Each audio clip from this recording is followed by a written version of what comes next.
이름으로 감사하며 기도드렸습니다. 아멘. 오늘 우리에게 주시는 하나님의 말씀은 디모데전서 1장 1절에서 11절까지의 말씀입니다. 제가 갖고 있는 신약성경 337페이지입니다.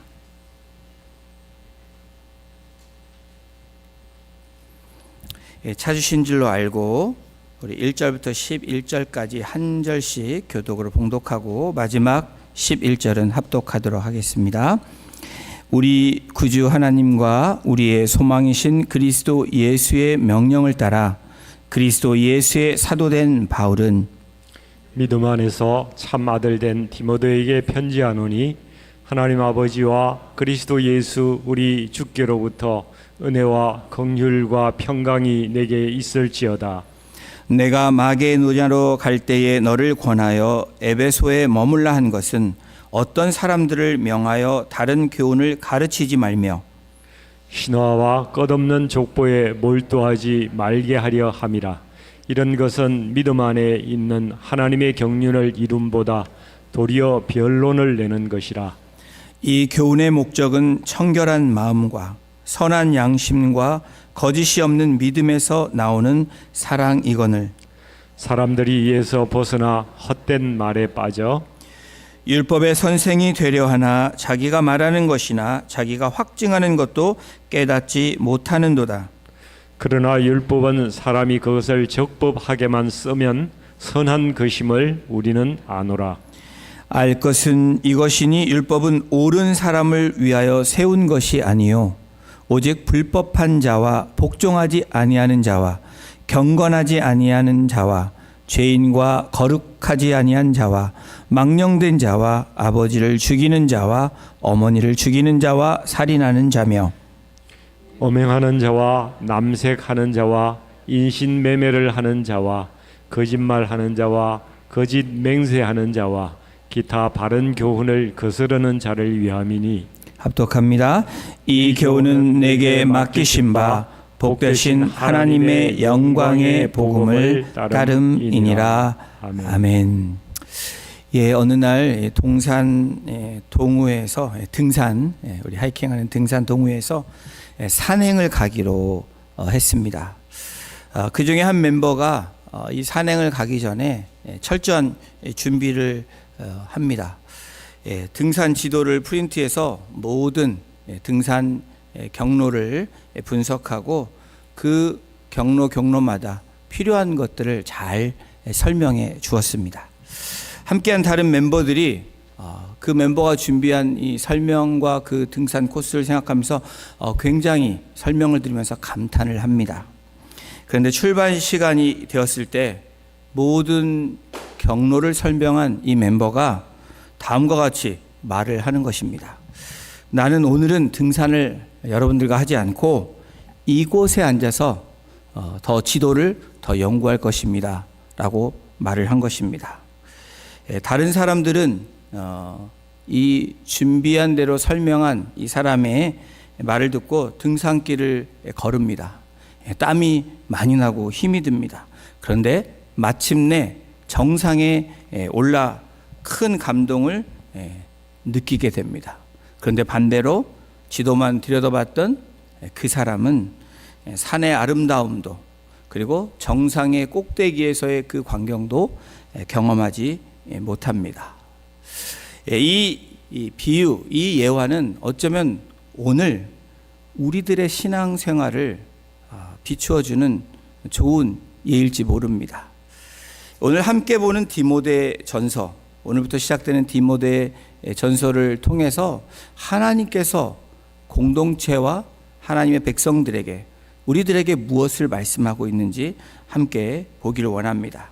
이 디모데 전서는 에베소 교회에 남아 사역하고 있는 영적인 아들 디모데에게 신앙의 본질이 무엇인지 또 바른 신앙으로 가기 위해서 어떻게 해야 되는지에 대한 성경적인 지침 그리고 디모데를 향한 바울의 격려로 시작을 합니다. 우리 디모데전서 1장 2절을 함께 같이 읽어보겠습니다. 믿음 안에서 참 아들된 디모데에게 편지하노니 하나님 아버지와 그리스도 예수 우리 주께로부터 은혜와 긍휼과 평강이 내게 있을지어다. 그리스도 예수의 사도된 바울이 수신자인 디모데를 무엇으로 묘사하고 있습니까? 믿음 안에서 참 아들된 디모데에게, to 디모데라고 얘기하면서 my true child라고 이야기하고 있습니다. 바울에게 참 아들이 된 중요한 요건을 무엇이라고 설명하냐면 믿음이라고 말하고 있습니다. 이 믿음으로 참 아들이 된 디모데를 향해서, 그리고 오늘 믿음을 가지고 살아가려고 하는 저와 여러분들을 향해서 바울은 하나님의 은혜와 긍휼과 평강이 너희들에게 있기를 간절히 바란다라고 그렇게 간구하고 있습니다.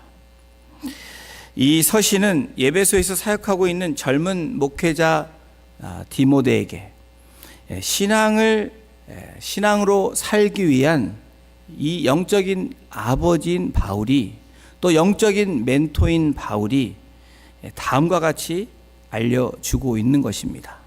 바른 신앙으로 가기 위해서 어떻게 해야 되는지, 목회자로서 성도로서 어떻게 살아야 되는지 오늘 본문을 통해서 함께 나눠보기를 원합니다.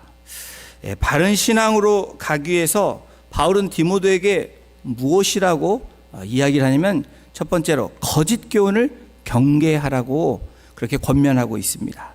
디모데전서 1장 3절 4절에 이렇게 기록되어 있습니다. 우리 이 말씀도 함께 같이 다시 한번 합독하겠습니다.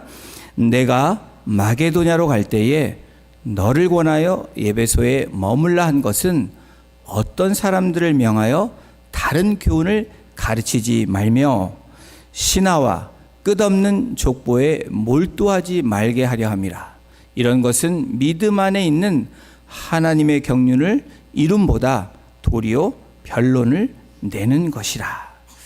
바울이 에베소를 떠나면서 머물러 있는, 남아서 목회를 해야 되는 디모데에게 네가 머물러야 되는 이유를 분명하게 말하고 있습니다. 복음이 아닌 다른 교훈을 가르치는 자들 때문입니다. 그 다른 교훈이 뭐라고 얘기냐면 신화, 끝없는 족보라고 바울은 설명하고 있어요. 이 신화는 그 당시의 대표적인 헬레니즘, 이 헬라 문화를 이야기하는 것이고, 이 족보는 유대계의 율법과 전통을 말하는 것입니다. 신약 성경이 완성되기 전에 그때의 이 티처들이라는 사람들이 구약 성경 율법들을 가르친다고 말하면서 그들의 입에서 나오는 말들이 뭐였다라는 거예요? 율법과 전통을 강조했다라는 거야. 또 때로는 이방인들이 이 헬레니즘 문화에 대해서 이야기했다라는 거예요. 신화에 대해서 말했다라는 겁니다. 다시 말하면 세속적인 이 지식을 자랑한 것에 대한 바울의 염려가 있습니다. 이들은 복음 위에 다른 교훈으로 복음으로 세워진, 핏값으로 세워진 하나님의 교회를 흔드는 그러한 사람들이었기 때문입니다.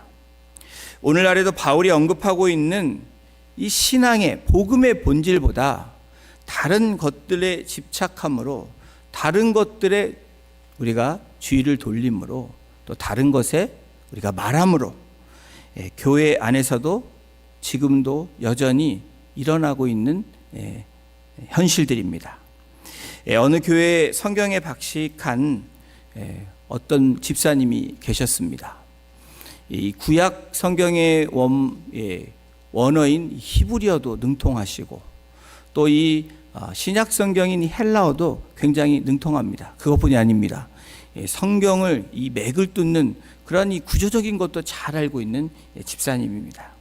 그래서 그런지 이분은 항상 이 말씀을 가르치려고 하는 그런 의지가 굉장히 강했습니다.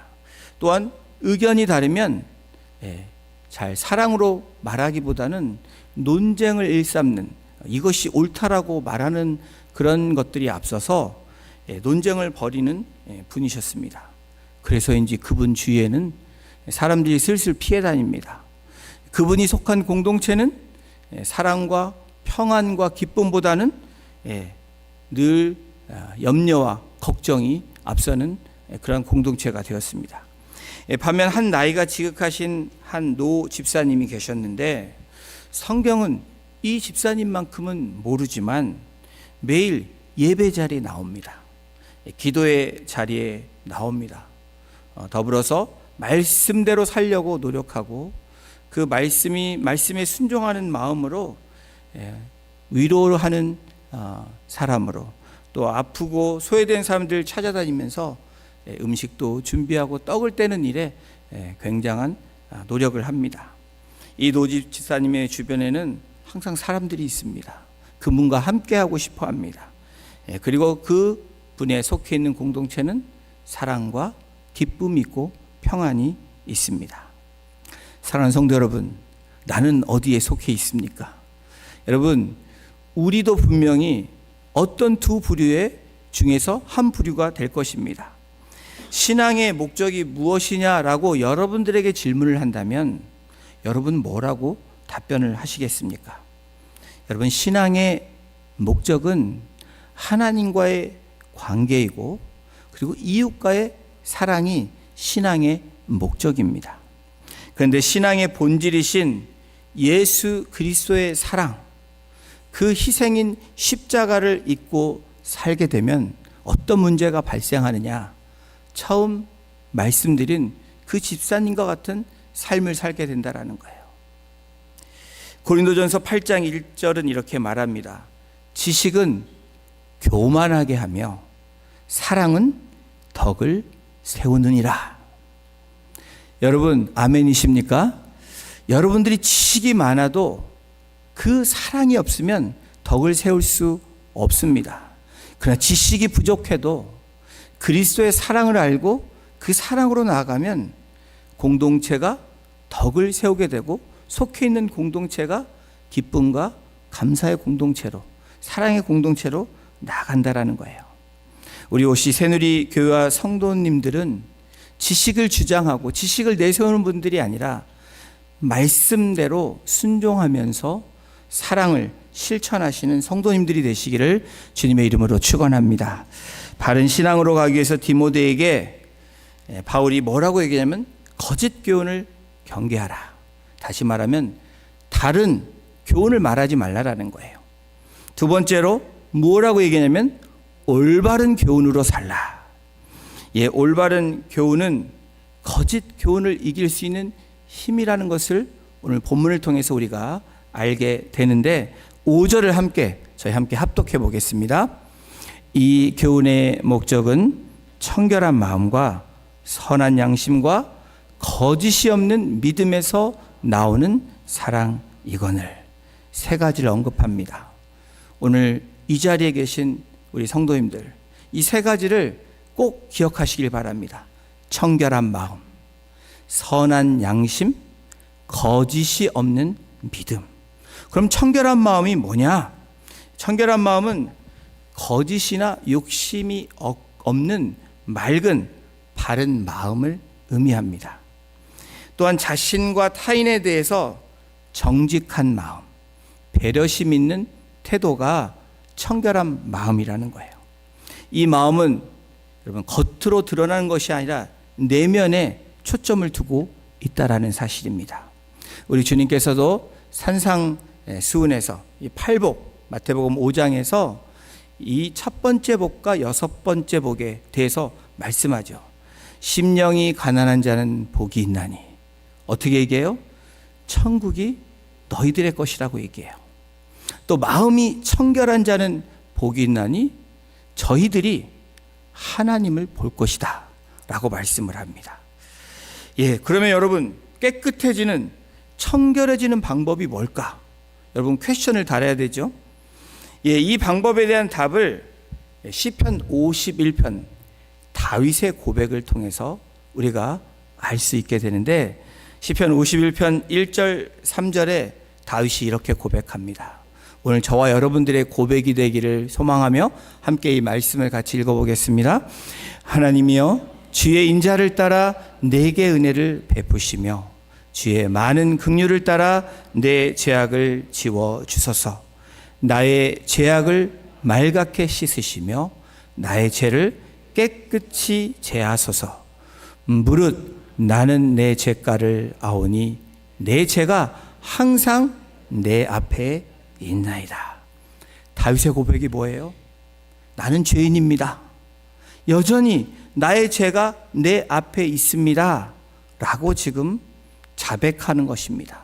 고백하고 있는 것입니다. 여러분, 다윗만 죄가 그 앞에 있습니까? 나단 선지자가 나타났을 때 다윗의 고백이에요. 여러분, 우리 앞에 선지자가 나타나 있고 또 누군가가 하나님의 사람이 이야기를 한다면 여러분, 나는 자유합니다 라고 말하실 수 있는 분이 계십니까? 내가 그렇고 우리들이 그렇다라는 거예요. 그러면서 다윗의 고백은 무엇입니까? 나 스스로 깨끗할 수 없는 존재라고 말하는 겁니다. 다시 말하면 내 힘으로는 할 수 없습니다 라고 지금 말하고 있는 거예요. 그러면서 다윗이 하나님께 무엇을 요청하고 있습니까? 우리 7절을 함께 같이 읽어보겠습니다. 시편 51편 7절입니다. 우슬초로 나를 정결하게 하소서. 내가 정하리이다. 나의 죄를 씻어주소서. 내가 눈보다 희리이다. 다윗이 우슬초로 하나님께서 나를 씻어주시면 나의 죄가 깨끗하게 되고 나의 죄가 눈보다 희어질 것입니다 라고 선포하고 있습니다. 여러분, 이 우슬초에 능력이 있는 것이 아니라 이 우슬초에 묻혀져 있는 것이 무엇인지가 중요해요. 우슬초 묶임이 처음 나온 성경이 출애굽기 12장 2절에 나오고 있습니다. 12장 2절이 아르브 이집 출애굽했을 때 하나님께서 하신 방법입니다. 우리 함께 이 말씀도 읽겠습니다. 시작. 우슬초 묶임을 가져다가 그릇에 담은 피에 적셔서 그 피를 문 인방과 좌우 설주에 뿌리고 아침까지 한 사람도 자기 집 문 밖에 나가지 말라. 우슬초로 나를 깨끗하게 해 주십시오 라고 고백하는 이 다윗의 고백은 그 의미가 무엇입니까? 우슬초에 능력이 있는 것이 아니라 주님의 그 피 보혈로 나를 깨끗하게 해달라고 말하는 고백이라는 거예요. 여러분, 우리의 삶에서 우리를 깨끗하게 할 수 있는 게 무엇입니까? 여러분의 의로, 여러분의 노력으로 되어진 게 아니라고 말하는 거예요. 바로 그리스도의 보혈만이 저와 여러분들을 깨끗하게 하실 수 있다라고 시편 기자를 통해서 지금 선포하게 하고 있는 것입니다. 그렇습니다. 깨끗게 되는, 청결하게 되고 정결하게 되는 유일한 방법은 예수의 피밖에 없다라는 거예요. 여러분, 십자가를 우리가 바라봐야 된다. 십자가를 선포해야 된다.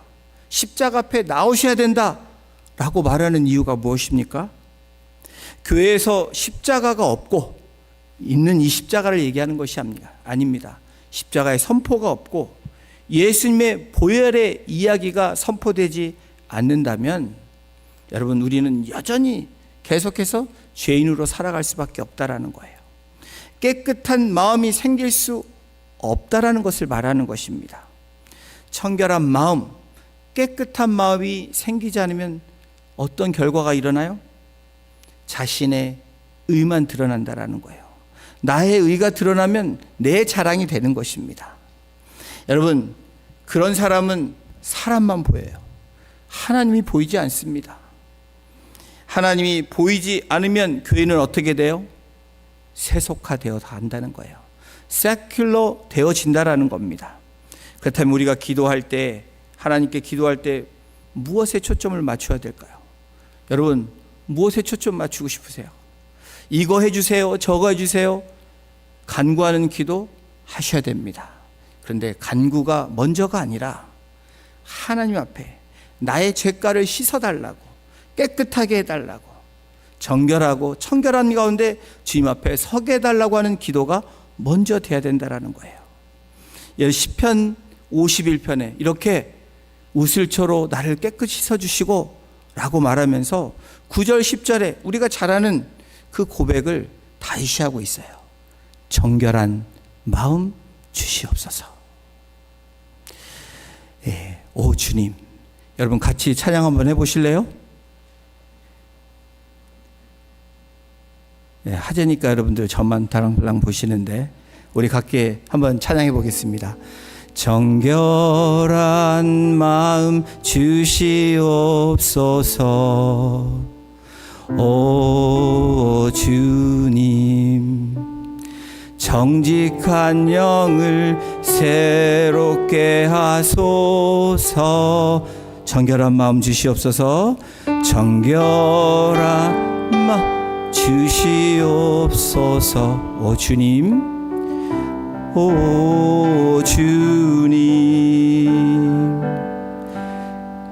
정직한 영을 새롭게 하소서. 나를 주님 앞에서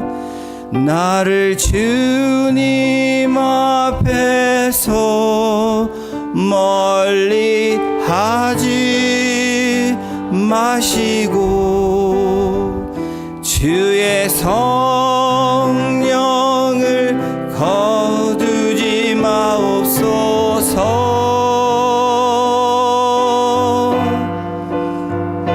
그 구원의 기쁨 다시 회복시키시고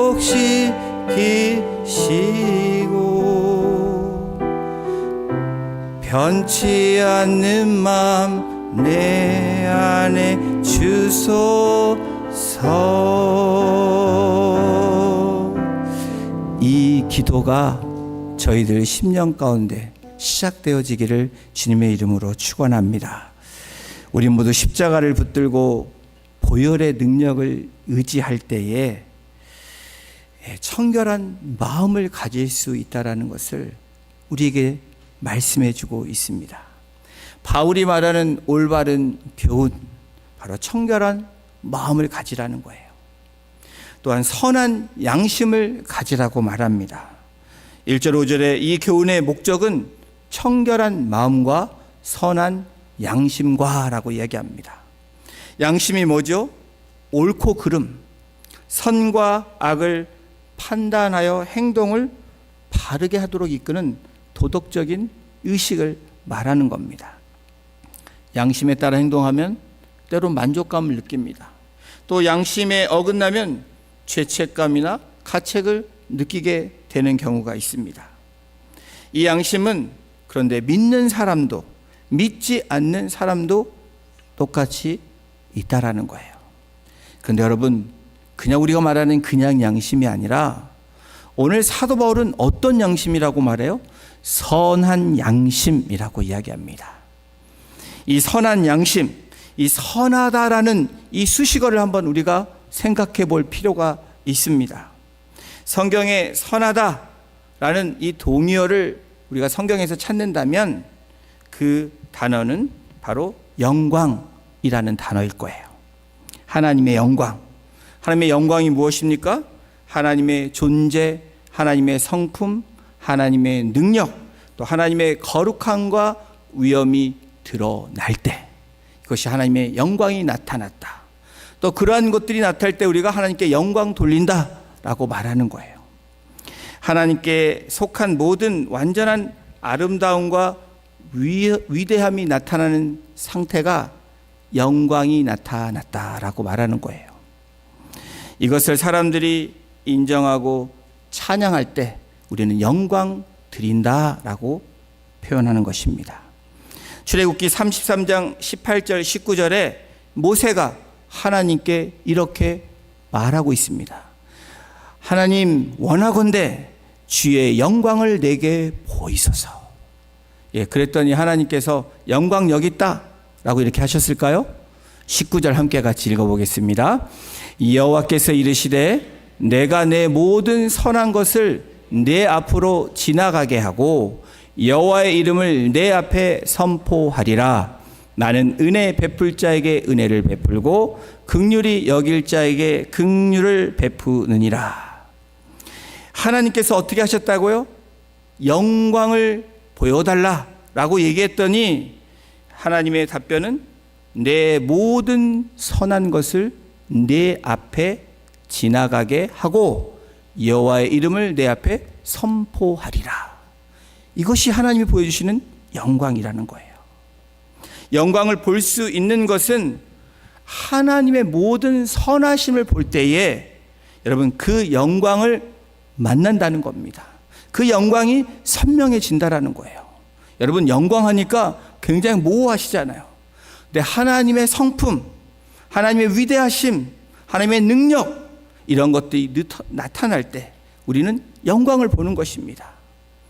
선한 것을 알기를 원할 때에 영광이 임해야 되는 공식이 성립되는 거예요. 이 영광이 임하는 공식이 영광이 임했다라는 것은 하나님의 선하심이 드러났다라는 또한 공식도 됩니다. 우리 신약에 보면 선한 사마리아의 이야기가 나옵니다. 사마리아인이 아니라 선한 사마리아인이에요. 하나님의 하나님의 성품을 드러낸 사람 사마리아. 그랬더니 하나님의 영광을 나타낸 사람으로 우리가 그 예를 볼 수 있는 것입니다. 요셉이 하나님의 영광을 보게 되니까 하나님의 선하심을 그 성품대로 드러내고 그렇게 사니까 그 형제들이 하나님의 선하심, 영광을 누리게 되는 그 사건을 우리가 창세기에서 만나보지 않습니까? 그러므로 여러분 하나님의 교회는 하나님의 영광이 있어야 됩니다. 다시 말하면 선한 양심이 회복되어지는 그 공동체가 하나님의 영광이 나타나는 공동체라는 거예요.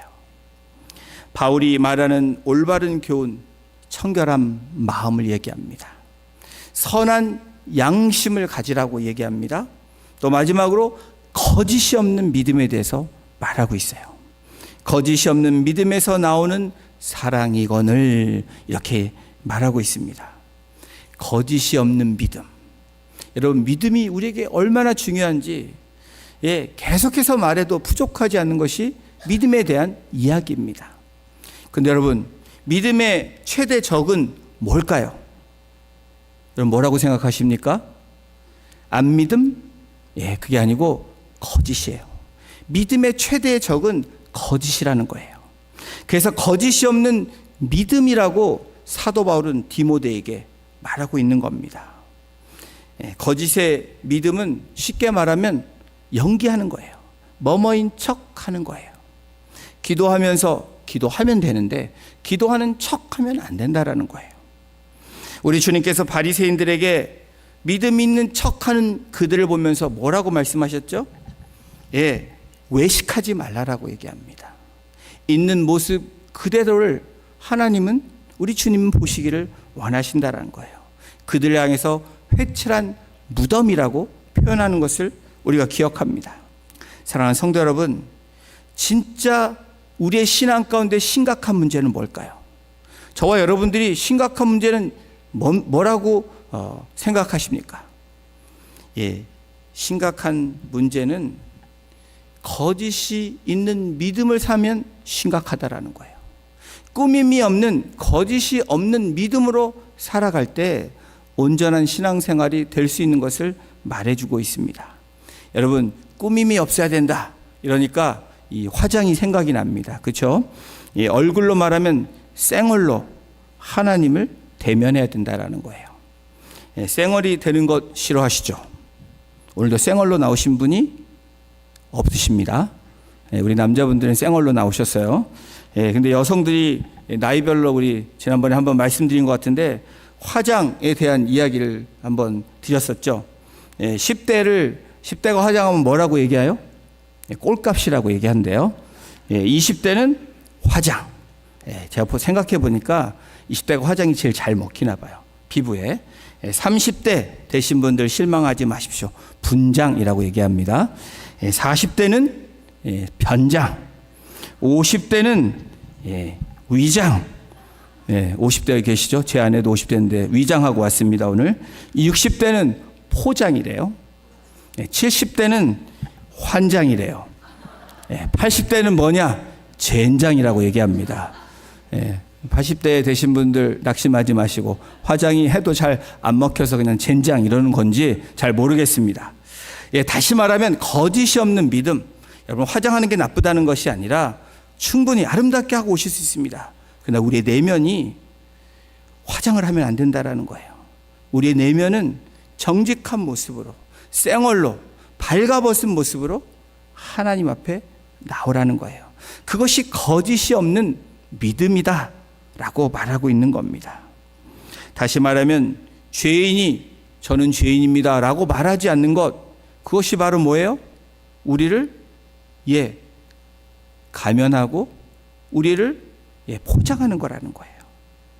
여러분, 병들었는데 그렇지 않은 척하고 살면 어떻게 돼요? 이미 병이 있는데 저는 병들었습니다 라고 이야기를 해야지. 그리고 진찰을 받고 또 그것을 치료받아야 되는데 그렇지 않고 살게 되면 어떻게 돼요? 나중에 더 큰 문제가 발생하게 되는 것처럼 하나님 앞에 나오는 하나님의 사람들은 어떻게 해야 된다고요? 생얼로 있는 모습 그대로 하나님 앞에 나와야 된다라는 거예요. 예수님께 나왔던 부류들을 우리가 생각해 볼 수 있습니다. 창녀와 세리들은 그 모습 그대로 나옵니다. 나는 죄인입니다. 주님 앞에 엎드리는 장면이 우리 복음서에 나오죠. 그러나 반대로 성경을 안다고 하는 율법주의자들, 바리새인들, 서기관들, 종교 지도자들은 어떻습니까?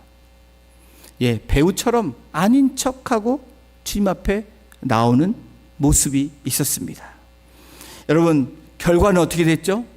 주님 앞에 생얼로 발가벗은 모습으로 나온 창녀와 세리는 주님과 함께 구원의 그 길로 걸어갔지만 주님이 말하는 주님을 안다고, 하나님을 안다고 그렇게 이야기했던 종교 지도자들은 회칠한 무덤, 독사의 자식이라는 그런 소리를 주님께로부터 들었다라는 것을 우리가 알게 됩니다.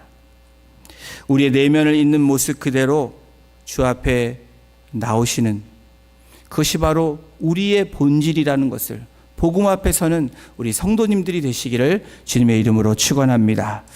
복음의 주체이신 예수님을 이야기하면 사실은 변론이 없어집니다. 우리가 자꾸 왜 싸움이 나냐? 예수님 얘기를 하지 않는 거예요. 나의 의를 말합니다. 나의 자랑을 이야기합니다. 그런데 예수님만 얘기하는 공동체는 여러분 변론이 생길 수 없다라는 것이 오늘 디모데전서 1장에 바울이 디모데에게 향한 메시지입니다. 또 우리들에게 향한 하나님의 말씀이에요. 거짓 교훈에 빠진 사람들, 여러분 자신이 믿는 것과 말하는 것이 무엇인지도 그들은 모른다라고 바울이 얘기하고 있죠. 디모데 1장 6절 7절을 보십시오. 사람들이 이에서 벗어나 헛된 말에 빠져. 우리 7절 읽겠습니다. 율법의 선생이 되려 하나 자기가 말하는 것이나 자기가 확증하는 것도 깨닫지 못하는도다. 바울이 뭐라고 얘기해요? 이런 것에 빠지지 말고 시간 낭비와 헛수고하지 말라라는 거예요. 대신에 믿음만을 증거하라는 겁니다. 여러분 믿음이 뭐예요? 여러분 믿음이 뭐라고 말씀하셔요? 여러분 믿음은 예수 그리스도를 믿는 것이 믿음이에요. 다른 거를 믿는 게 믿음이 아니라 예수 그리스도를 믿는 것이 믿음입니다. 믿음이 있다 없다는 뭐예요? 내가 예수 그리스도를 믿고 그 구속의 은혜를 갖고 살아가는 것이 믿음으로 살아간다라는 의미입니다. 복음은 그 자체가 진짜이기 때문에 여러분 뭐예요?